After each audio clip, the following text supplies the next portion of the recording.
Om Swastiastu. Perkenalkan, nama saya Gusti Made Prayoga Dinata, nomor absen 7 dari kelas 11 MIPA 2. Baik, di video kali ini saya akan membahas dan menjelaskan materi tentang penipisan lapisan ozon. Tujuan video ini yaitu untuk memahami dan mengetahui tentang penipisan lapisan ozon, proses pembentukan dan pemusnahan, dan dampak dari pelapisan ozon tersebut. Baik, langsung saja ke pembahasan materi lapisan ozon.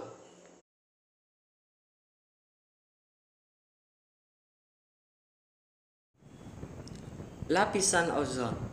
Lapisan ozon adalah suatu lapisan gas yang terbentuk di atmosfer kira-kira 19 hingga 48 km dari permukaan bumi. Lapisan ozon dikenal oleh seorang ilmuwan Jerman bernama Christian Friedrich Schonbein tahun 1840. Ozon adalah hasil reaksi antara oksigen dan sinar ultraviolet dari matahari. Ozon juga diproduksi manusia untuk pemurni air, pemutih, dan unsur pembentuk plastik. Setiap molekul ozon mengandung 3 atom oksigen dengan rumus kimia yaitu O3. Ozon terutama ditemukan di atmosfer bagian bawah. Sekitar 10% ozon atmosfer terdapat di troposfer, suatu lapisan paling dekat dengan bumi, mulai dari permukaan bumi hingga 17 km.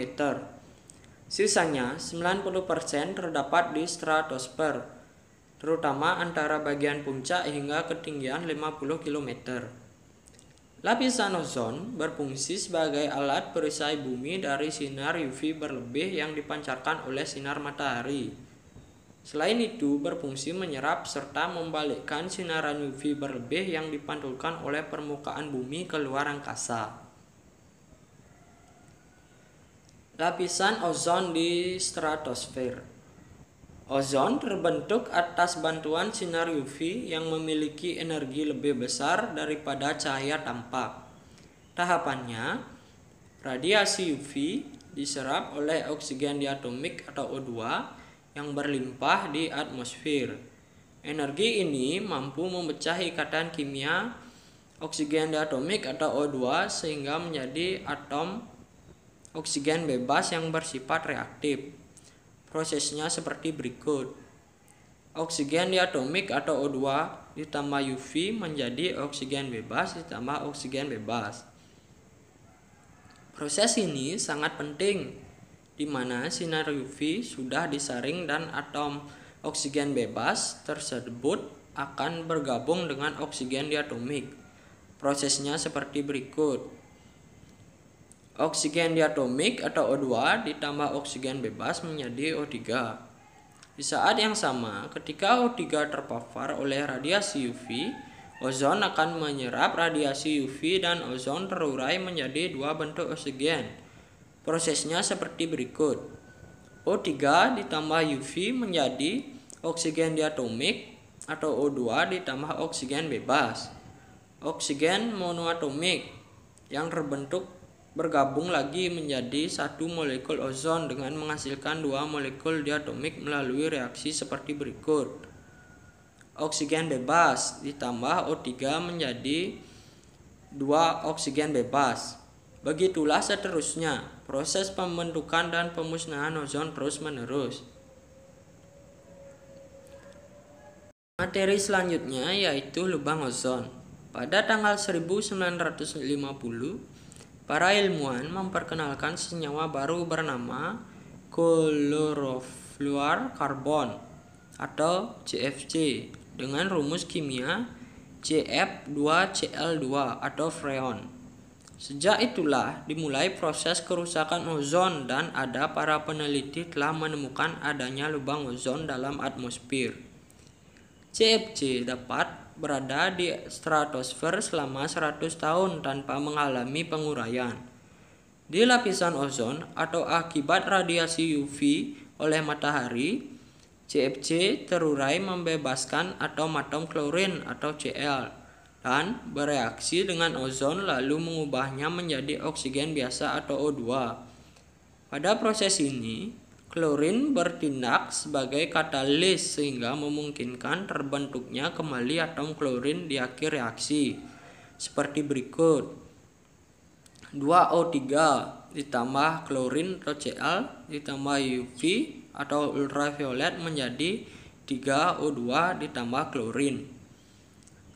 Kata mengubah ozon menjadi oksigen biasa dikenal sebagai proses memusnahkan ozon atau O3, di mana satu atom klorin dapat memusnahkan ratusan ribu molekul atom ozon. O2 yang terlepas dari ozon lalu membentuk ozon lagi sangatlah lambat daripada pemusnahan ozon oleh klorin.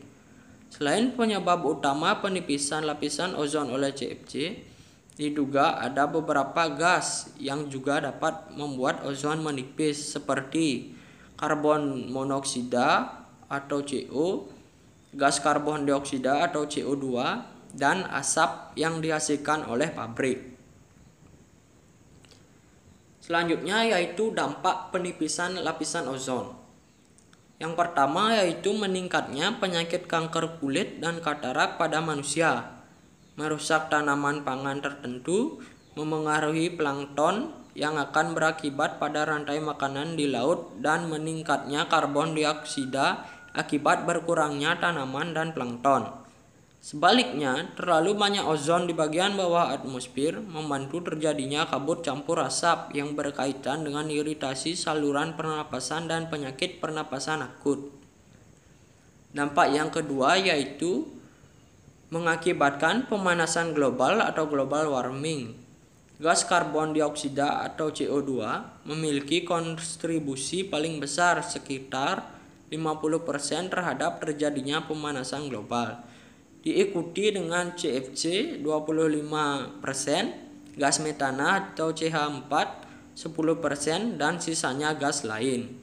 Baik, dari video pembahasan yang sudah saya jelaskan, dapat saya simpulkan bahwa lapisan ozon merupakan lapisan gas yang terbentuk di atmosfer kira-kira 19 hingga 48 km dari permukaan bumi.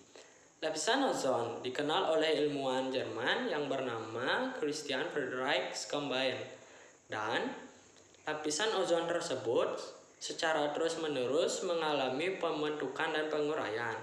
Dan dampak yang diakibatkan dari penipisan lapisan ozon yaitu mengakibatkan pemanasan global atau global warming dan berbagai dampak-dampak lainnya. Saran saya dari video pembahasan kali ini, melalui pembahasan materi yang sudah saya jelaskan hari ini, semoga teman-teman memahami dan mengetahui tentang penipisan lapisan ozon, lubang ozon, dan dampak-dampak dari lapisan ozon. Sekian video pembahasan yang dapat saya sampaikan. Apabila ada kesalahan kata yang disengaja dan tidak disengaja, saya mohon maaf. Saya tutup dengan Param Santi. Om Santi Santi Santi Om.